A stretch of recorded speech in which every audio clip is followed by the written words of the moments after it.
Kasatreskrim Polresta Denpasar Kompol Inengah Sadiarte mengatakan selama hampir sebulan operasi balak digelar, pihaknya telah berhasil mengungkap 33 kasus judi, yang diantaranya berupa togel, domino, sepak bola online, ceki, dan kapsa.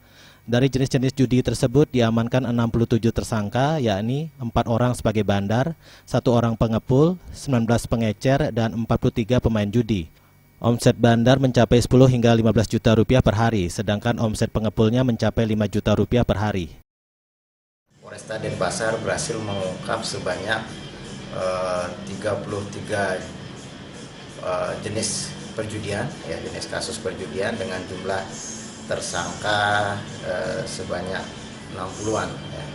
Nah, dari 60 tersangka ini ada yang 22 itu adalah tersangka judi togel, kemudian ada juga tersangka judi sepak bola online, kemudian ada capsa, ceki, dan domino. Uang tunai sebesar Rp30.300.000 dan lembaran paito disita polisi sebagai barang bukti. Para tersangka masih mendekam di balik terali besi. Raiswantara, Bali TV.